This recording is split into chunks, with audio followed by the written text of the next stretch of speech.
Welcome to the Straight Red Card. And regardless of what you might have heard on Twitter, we did not do a show right after the game, but it was not because I was grounded, Brett. Derek's parents were so upset that he forced them to watch the USA game that they sent him to his room without dinner, without supper. Supper. I don't live with my parents, but I have been visiting them every 2 weeks on the weekend during this whole COVID thing, helping them out, because usually they actually wouldn't be leaving for Florida until late November, early December. So they would be here anyhow. But it's just been great because, for a long time, we weren't allowed to talk to anybody or have anybody over. So once we were all had the vaccine, I started visiting them regularly. So I had some company because I'm divorced and I live with a dog, and pretty much the only one I get to see or talk to are my stepson. That dog is not very sociable. Not a very social dog. He just didn't like you, Brett. What dog person? What's wrong with that dog? No, the thing about Gizmo is he would have come around. He really would have. Sure. He's very, and you're over 6 foot. What are you, 6'3"? That's intimidating for him because he's what, 12 inches. So he's 6 pounds 2 ounces. Yeah, exactly. I mean, no, I think he was 8 pounds last time we went to the vet. So, if this hasn't hit anybody yet, yes, Brett came over to my house and met my parents and my dog, who was there, and my parents' dogs, and we had dinner, and it was fun. Much more friendly dogs. Hey, did Evie like the mushroom? Yes, and she loved the enchilada, and she loved the strudel. So she's upset that she couldn't go, and she wants the recipes for everything. Yeah, did you tell her about the prostitute we hired for you? Oh, I forgot all about that. I got to go delete those photos real quick. Okay, all right, that's probably a good idea. Yeah. Okay, we promised you guys a show about the Panama game, what we're calling the Panama travesty, and first of all, my parents were screaming at me, "Why are you making us watch this garbage?" Because it was garbage. And so that's the first thing I got to say. That sucked. Like, my parents weren't really expecting to watch a soccer game. Then I'm like, oh, by the way, there's a soccer game on tonight. US Soccer plays. My mom watches all the games, but they don't have Paramount Plus. So they miss all the away games. Boom. Tonight, we hooked it all up, and Paramount Plus was on the big screen, and they hated it. They hated every minute of it. Mm-hmm. It was that bad. I think my mom at one point said it's the worst soccer game she's ever watched in her life. Yeah, I mean, it was atrocious, and I don't know where we start on this, Brett. There's so many angles on this. I was so upset that I yelled at my kids for no reason. I'm sure that happens more than once a week. USA were wearing the white jerseys. But okay, let's start with Gregg. Okay, we can start with Gregg. Sure, why not? Let's start with Gregg. It's probably the safest bet to start with. Yeah. I mean, everyone's pounced all over his ass the last day, right? Well, the cherry on top. Pete, even every single commenter on the presser on YouTube. Every single one, and I don't recognize a single one of their names either. They don't comment on any of our shows. I know Soccer OG that's as low as I've seen him. And he even said, I think Berhalter's job might be at risk if this continues. Well, yeah, but I mean, if it's going to continue, we'll probably come back and beat Costa Rica, and his job will be in question after the World Cup. I don't see him going anywhere during this qualifier. Guys, we're stuck with him. Let's make the best of it and hope to God that our youthful talent can bail him out of his horrible tactics. Yeah, that was... Yeah. Okay. All right. It's so bad. It's almost overwhelming. And then Gregg's conference, his media day or media interview after the game was even worse. It was just as bad as the game, and unstuck as the game, and contradictory as the game. And it was awful. I feel bad that we're cramming this all into one segment. This should be its own segment altogether. It really is. But I mean, let's start with the lineup. Okay, let's start there. Because I mean, we can go on and on. All the things that we talk about will go right back at Gregg. So we don't need to just start with Gregg, but we can start with the roster, the starting lineup, and bringing 7. And I don't think there was a single person out there, whether it be Sam or whomever, none of us predicted that starting 11. I don't think I even sent you the text message or the tweet. I said, I tweeted at very before the game even started. I go, honest, who called this lineup? Yeah. And like, that was our most interactive tweet ever. Like people were like, nobody. And then, it went to a slew of various Gregg insults. It was just, 7. I mean, okay. I understand he learned last window that rotation is key. And you don't want to play somebody like Adams all 3 games since he's not really been playing consistency for Leipzig. Maybe he's just not ready to play 270 minutes plus in 7 days. Sure, let's give him a bit of a breather. I'm fine with putting Acosta in as the 6, but don't throw Leggett into the midfield with him. When those two pair together, they form a void that just sucks all the creativity away. It doesn't work. Yeah, and people are going to say, okay, well then what have you done differently? Well, I would have fucking started De La Torre instead of Leggett because he has some sort of creative ability. I would have started Busio. Either one would have been fine. I know, and then people are going to say, but Gregg is more comfortable with the veterans, and that's what Acosta and Leggett are, and De La Torre is sort of a newcomer. And I would say, well, fuck that shit. He even said himself, the only way to get these players acclimated is to play them. Well, then play those guys. De La Torre is a better player than Leggett at this time, at the time we are speaking of, because Leggett is old. He's gone through multiple injuries, a knee surgery. Listen, he's just not got it anymore. Like going forward's not his thing. We need somebody who, and if you can imagine the De La Torre Musa pairing would have been really neat. I was happy Musa was there, but I think he subs out at halftime. I can only hope that he subbed him out because he wants to get him fresh for the Costa Rica game. So. Man, that better be the reason. But it's just it was a mountain of question marks throughout the entire game as far as first off who started. Then we talk about the subs. I mean, it was just like oh, we're really bringing him in, or we're in. I know we're bouncing around a bit here. Yes, but it's like, yeah, we're in need of a goal. We're in need of a goal, so let's sub out more. Okay, sure. Yedlin can create some stuff. Okay. Oh, let's take out Weah. What? Oh, we're bringing in Roldan. Okay. Yeah, let's go over these one at a time. All right. Adams for Musa. What the fuck? All right. So you can bring in Adams and move Acosta up into one of the 8s and keep Musa. Like, Musa was not the problem in the first half, idiot. Why didn't that? We got to push that void further up the field to really squash any opportunities to score. We had 0 shots on goal. 0. It's just okay. It's not gonna work. And real quick on Leggett and Acosta, the big things. I know we've harped on them a number of times. We've also given them praise a number of times.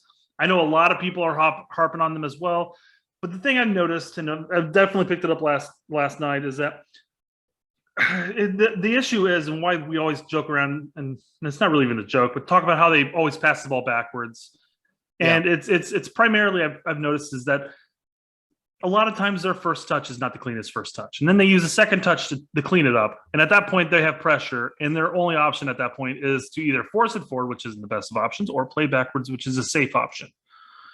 And I'm just saying that you can't have both of them running your midfield.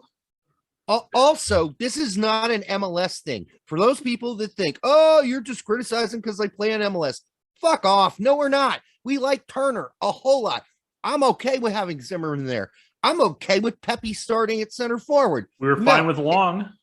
And Acosta is usually something, he's up and down like a roller coaster, but you can throw him right back in a pinch if you need to. Yeah. We could have done that instead of, if you're going to take out more. I'm not going to get into that yet. Yeah. All I'm saying, this is not an MLS thing, people. So shut up. This is not what we're saying. We're not saying that we just hate players based on the fact that they're MLSers. No, what we saw yesterday, however, was based on the fact that at the start of the game, two of the three most important players in our midfield they're just not forward progressive thinking players. And that's legit the cost. Now, you can't have a whole midfield or 2/3 of a midfield shut down like that. Mm-hmm. And then they both played like shit too. So there's that. They both got 90. Yeah, I know. And they both went 90, even more despicable and disgusting. I mean, you really want to die on that hill, Greg? Is that the hill you want to die on? You're dumb if that's where you want to go. But yeah, the fact that they did not come out and instead we put Aronson for Areola. I got that one. Made sense. Okay. Yedlin for more. We need a goal, dickhead. You look like a dickhead, and now you're acting like one, Greg. We needed a goal, so you're bringing Yedlin for more. Not Hoppy for Weah. Oh no, that would have been the obvious pick there. You know, that waste of a sub. Well, just baffles me. Let's be fair. I understand why he brought Roldan for Weah. It is because Berhalter in the second half decided to go with the 4-4-2 instead of the 4-3-3 that we were playing. Or did he? That's what he said. And I was sitting there going like, who was the second striker? I don't understand this. Was it supposed to be Aronson? Was it supposed to be Roldan? Was it supposed to be Leggett? Because I saw a lot of Aronson back in the midfield, and I saw a lot of Leggett and Roldan further up the pitch, and more or less a 4-3-3 at that point. And there was some rotation back and forth, and Aronson was up time to time. But it definitely wasn't a 4-4-2 that Berhalter mentioned. But even then, I didn't see much of any cohesion regardless. No. I mean, and listen, we have never played a 4-4-2. So we asked for it every window. Throwing the team into it for a second half, supposedly, that's what we played. I mean, it looked just like a jarble mess is what it looked like on the actual pitch. So it was hard to even determine what the fuck was going on half the time. You know who would have made a nice 4-4-2? Hoppy. Oh yeah, Hoppy and Pepe up top. Let's see it. The fact that Hoppy and De La Torre and Richards and Busio are all frozen out of this lineup so far, for the most part. I think it's all none of them. Well, De La Torre got like 15, 20 minutes or whatever. Yeah. The fact that Hoppy's not playing at all in this game. This is the perfect game for this. And what was one of Berhalter's biggest quotes was, let me find it here real quick. The ability to turn and play forward was lacking, and the intensity wasn't there. Those are the big things. Well, I mean, Hoppy exudes intensity. I mean, that's the vast majority of his game right there, is that he wants the ball, he wants to score, and he wants to take it to the team. So we're lacking creative presence, we're lacking forward movement presence, and we're lacking intensity. Decisions. Who are we going to put in? Oh my God. And if your team is lacking intensity for a World Cup qualifying game, and what was the other thing? Oh, well, he said in the interview, we just didn't have the pep in our step. We were tired. The heat got the best of us. Well, didn't I say playing in Austin in the heat before coming down to Panama was a bad idea? And by the way, their legs shouldn't have been gone because 7 of them were brand new fucking players. They should have all been pretty peppy. And they weren't. None of them were peppy except for Pepe, who came in the second half and should have started the fucking game. He's a center forward. It's not like he's a midfielder running all over the field the whole fucking game, busting his balls. No, he gets to stand around a lot sometimes when we don't have possession, and they do, and they're deep in our zone. So I don't get this whole not starting Pepe thing. Bad idea. I also want to bring up his concept of rotation. It's again, I'm fine with rotating players in and out. Just don't rotate don't do the flash sale. Don't do the wholesale replacements. Keep like a if you want to take a cost out, that's fine, or to put a cost in, that's fine. But keep Musa and put in somebody that's more forward thinking, like a De La Torre. But don't take Pepe out. Don't take Aronson out, or take Pepe out, but keep Aronson in the entire game. I mean, most of these players are anywhere between 18 and 22 years old, and they play for a lot of European teams that will play on Saturday, have a cup game or a Champions League or a Europa League game on Tuesday or Wednesday, and then play again on next Saturday. It's this so whole funny. 3 games in 7 days is not unheard of in the sport. Yeah, I was trying to explain to my dad why we started 7 new players. And he's like, well, that's dumb. These are all young kids, right? And I'm like, yeah, most of them are really young. He said, well, they run for days, dude. That's the dumbest thing I've ever heard. And I said, well, yeah. He said, well, he started off with the words, maybe I'm old school. Of course, my dad is. He's a retired Army colonel. And to him, it sounded ridiculous. Just on the face of it, my dad's not a huge, he doesn't get real deep into soccer. He watches US soccer and he watches the English Premier League, but he doesn't know any of the players. And he watches the Bundesliga when they were on the major channels as well. And so he knows some of his stuff, but he doesn't know any of the players' names. You always get him confused. I mean, he's also an old man. Okay. Well, he wouldn't like to hear that. Dad, don't watch this show. Calling him an old man. But for a man who's 75 years old, Brett, I think you can attest doesn't really look 75. I mean, he's in good shape. He's in really good shape for an old man. All right. And then we covered Pepe for Zardes. That was understandable. The only thing that was understandable was why wasn't it Pepe starting and having Zardes come in the 70 minute and give Pepe a 20 minute. Well, I mean, even to that point, if you want to have Adams play for half of the game or take a half a break or whatever, start him in the first half and then bring him out in the second half. Start off on the right foot forward. Don't throw him in when we're already backpedaling. I'm just saying. And boy, I mean, is this not telling that? I know a lot of people have faith in Zardes. I get it. Some people really like him. Some people hate him or are just disgusted by him. But boy, could we have really used Scally and Green on this roster? Yep. I mean, really. Yep. I mean, and I don't know this 100% or not, but I think I heard on Kegowazo that Dest may have picked up a knock or something, which is why he wasn't in contention. Right. But I'm just like, man, then we're throwing out more. I mean, wouldn't it have been amazing to have Scally available that could have either started the match or, came in for Bello when it was clear that I just don't know if he's necessarily ready at this point. That whole Dest thing is a cover up because Berhalter does not want to admit that he was too injured to play for this team versus Panama, because it'll make him look like the dumbass he is for only bringing 27, now 26 players, right? Because we've already lost one. Then we've officially lost 2, but only replaced 1.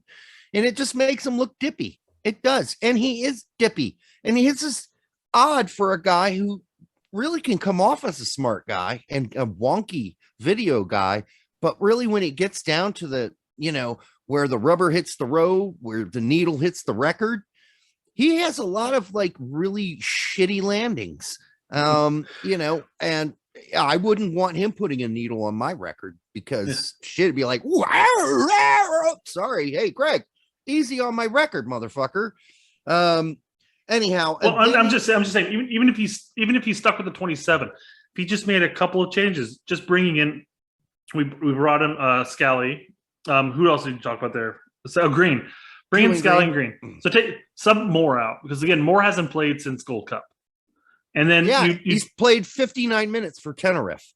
And you add Green into the midfield. You don't even have to remove anybody because we're still one person down. You add Green.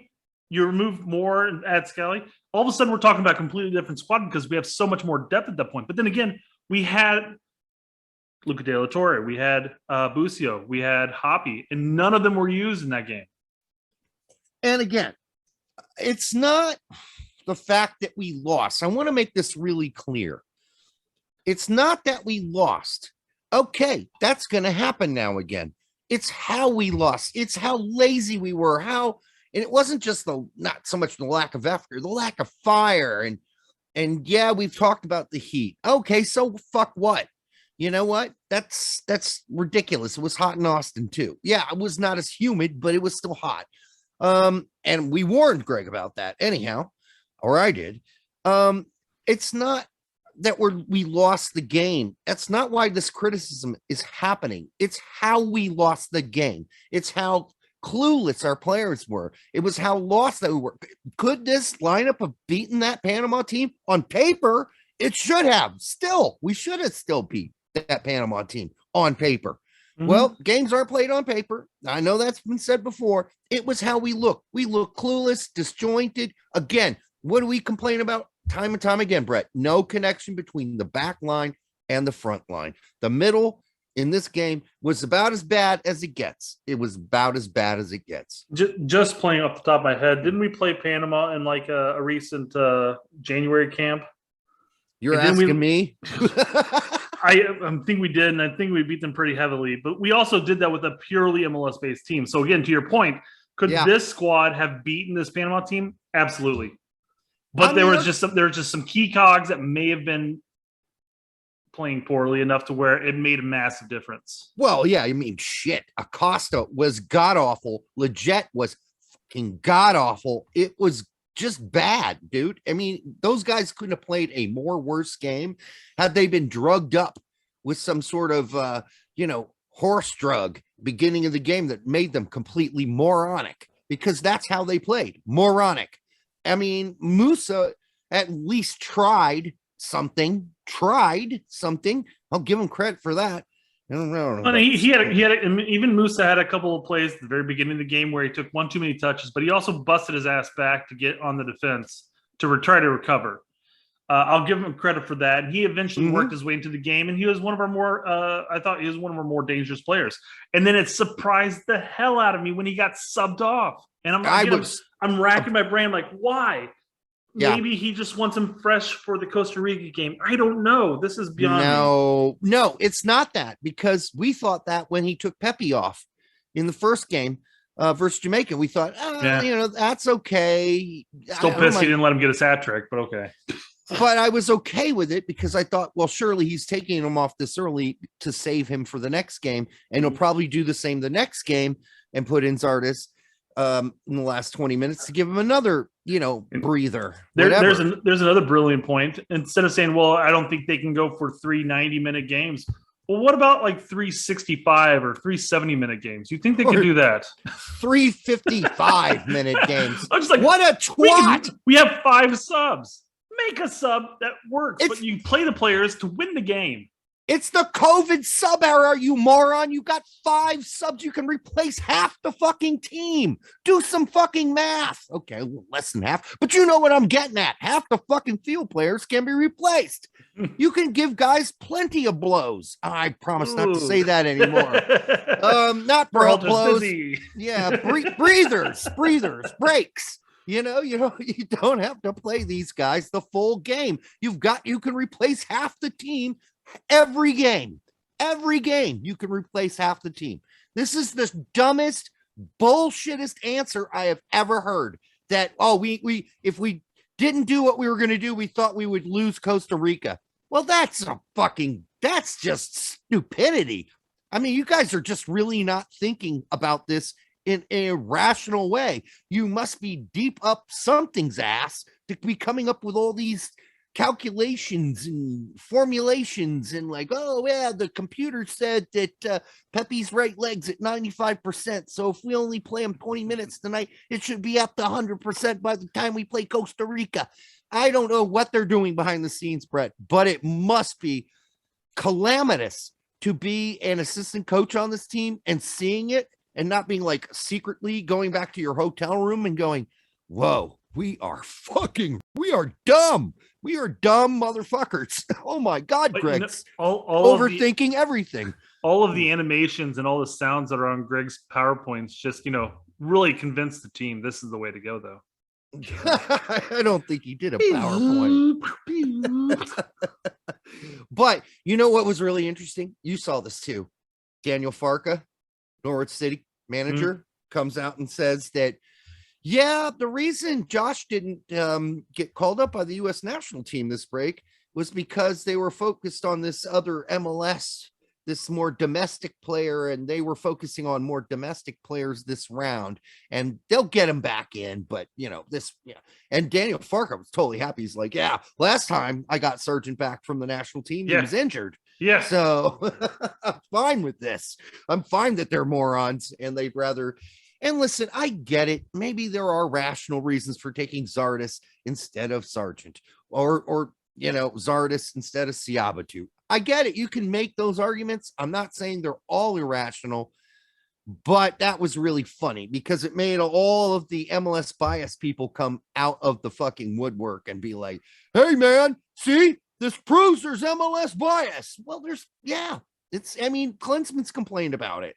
There's always been pressure to play MLS players. This is nothing new. This is not news. It's not news. I mean, it might be for some people, but not for us. And I'll flat out say it. I think it'd be much more impressive for MLS if it was highlighting the players that they developed and then sold that are playing in Europe, more so than above average, slightly above average current starters for their teams. I mean, they got plenty of players to tout. I mean, having Aronson on their boss in the field is more impressive for Philadelphia Union than for Columbus having Zardes starting against Panama. I'm just flat out saying that right now. And if Richards had started, that would have been great for FC Dallas. McKennie's already playing. That's another FC Dallas guy. I mean, this whole idea, Pepe, this whole idea that this is an anti-MLS thing is dumb. It's ridiculous. People aren't bitching because they're anti-MLS. I love the MLS. I watch it all the time. We're bitching because that was a shitty game, people. And if you didn't notice that, then you just weren't paying attention. That was god-awful. That is an indictment of Gregg Berhalter. That was poor decision-making from the front to the back. You couldn't have made worse decisions from the front to the back, whether it be roster to game plan to, getting the guys ready for the game and excited and pumped up. I mean, Jesus, Walker Zimmerman after that game was physically beat up, and it looked like mentally too in that interview. Mm-hmm. You watched that one, and physically. Yeah. You got a nice little black eye shiner for that. Yeah, exactly. I got one last comment here. This has been a pretty long segment, and I don't know if you have anything else to trail off on this after this, but one thing that I wanted to bring up was the extra time in the second half. Mm-hmm. So when it came up and it's like 7 minutes, and I'm like, well, that's reasonable given all of the injuries and everything that occurred. Yeah. So 7 minutes, I'm cool with that. And then every time something happened, a player entered the fan entered the field, an extra ball on the pitch, Panama milking quote unquote injuries, which fine, I understand that's perfectly acceptable part, not acceptable, but I mean it's part of the game that happens. But every single time some time wasting event occurred, the ref looked at his watch and was pointing to his watch. Mm-hmm. And I'm sitting there going like, oh, he's taking into effect that there's time wasting that's occurring during the extra time. He's going to add it on after 7 minutes. Add it. It's going to be like 9 minutes now. 7 minutes, 1 second. Tweet. I'm like, what the fuck? Yeah, I mean, I would have been more pissed if there was actually any chance something could happen. Well, but yes, and we were not creating any opportunities by any means. So, I mean, I don't think the extra minute or two would have made any difference. But I still expected it. I mean, I still, I'm a glutton for punishment. Being a Chicago fan, I wanted to see the extra 1 or 2 minutes of horridness. I think my parents wanted to put the game out of its misery at that point. They're probably, oh, thank God, 7 minutes is over. Jesus. They were happy. Well, at one point, my dad just threw his hands up and said, yeah, I can't watch this for the next 10 minutes. I just need a break. I need a break. I can't. It's so bad.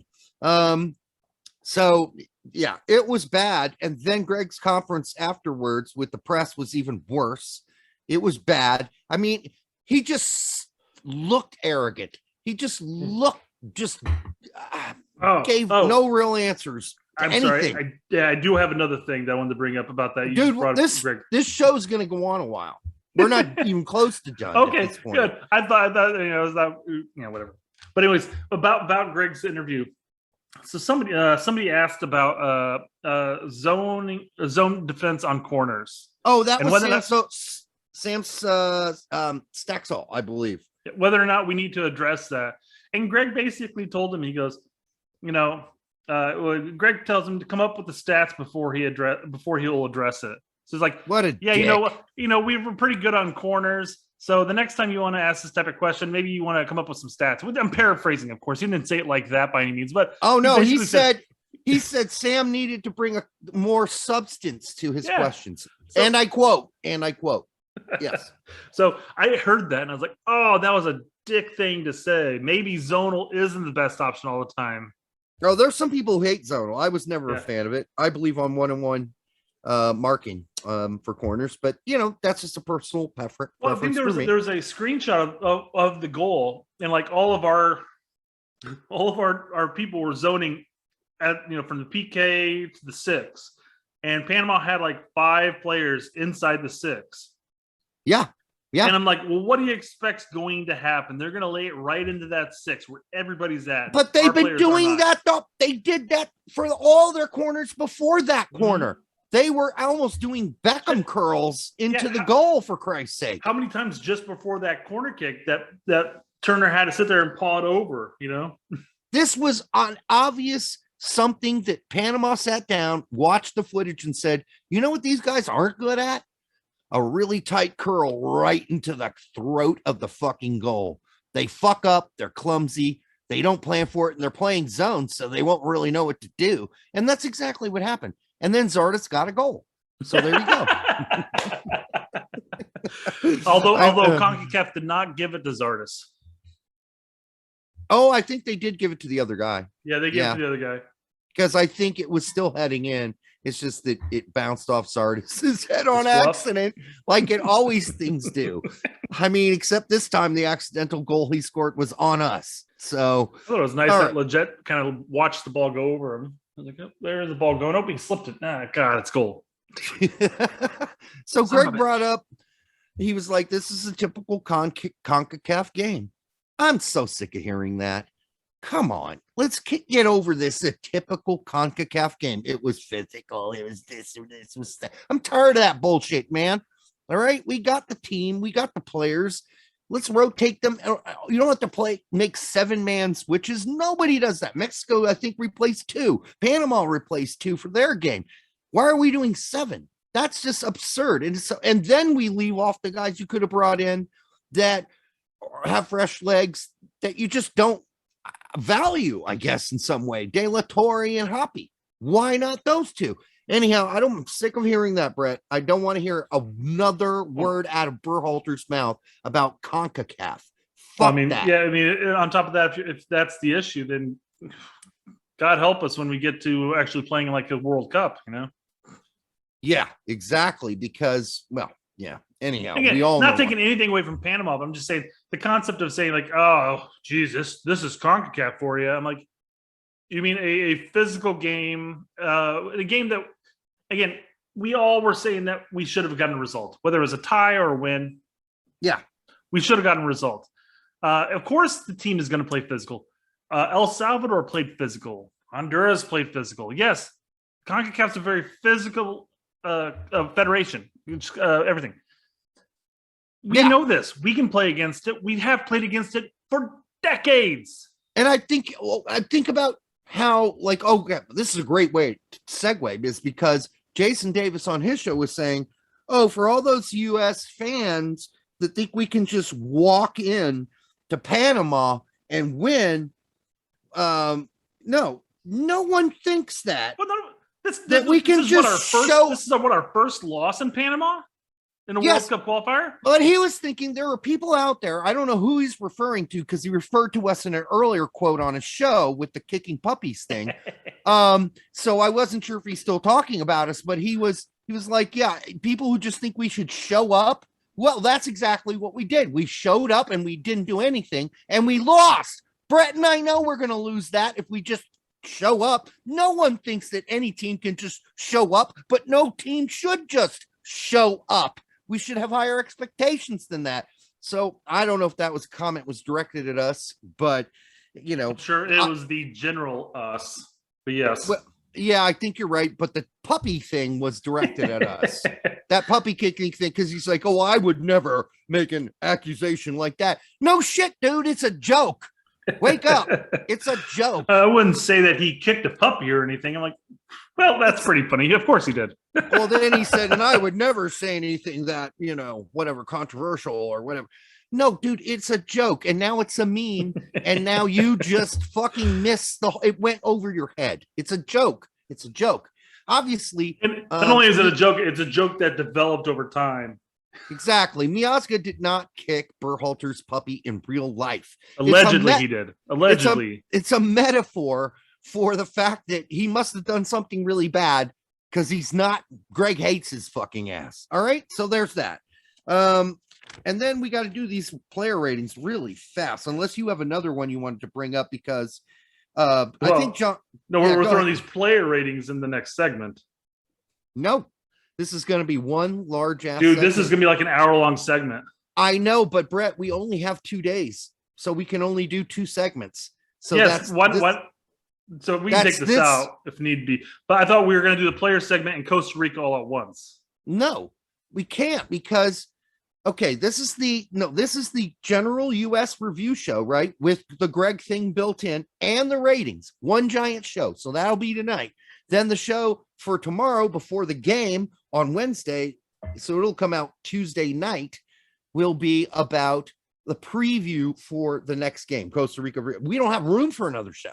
No, but that's why I just assumed that since this was going to be a big show, that the player ratings would get pushed, and then we'd talk about what we expect with Costa Rica. Well, you want to do player ratings in Costa Rica together? We can only do 2 shows. It's up to you. I'm literally saying we're doing 2 shows. We're doing the one show now. I know we're doing it, and then the second show would be us doing the player grades with our expectations and preview of Costa Rica. So you want to jam those 2 things together? Yes, okay. Just given on time frame. Okay. Because this, like I said, this is already about 50 minutes long. Okay. No. 40, okay. 50. No, I'm fine with jamming those 2 together because this one's been long already. But hey, guys, you just got a real preview of how Brett and I hammer out these shows, man. I'm going to leave it in there just so people know. This, this is how we hammer our shows out. We're like, no, man, that don't make no sense. Yes, it does. Okay, yeah, that does make sense. I'm sorry. I beg your forgiveness. All right, so that's. I don't know if I've ever begged your forgiveness for anything. No, I meant me. All right, so. I didn't realize you were Southern. Oh, you're in Bloomington. Yeah, you are from the deep South. I can do a lot of accents. I haven't displayed it yet on this show, but I could do at least 6 or 7 accents. I find people who do other people's accents very annoying, and a lot of people do as well. So I don't do it very often. All right, I think that'll just do it for this show, unless you want to squeeze something in. Nope.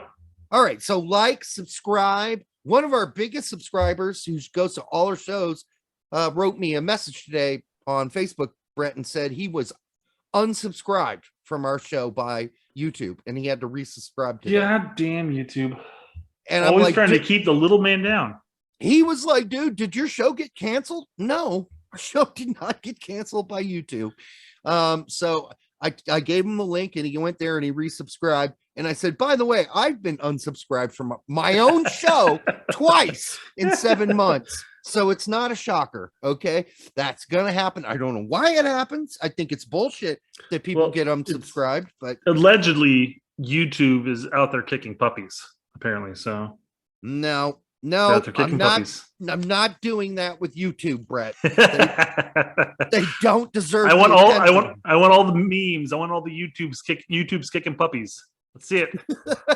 Brett, we love dogs. Quit goddamn talking about kicking puppies. That's why it's so atrocious. It's horrible. Well, horrible they would do that. That's why we use it as a metaphor. All right, people. We will be back for the second segment, which is our sort of preview for the next game. And all I can say is this, Brett. Happy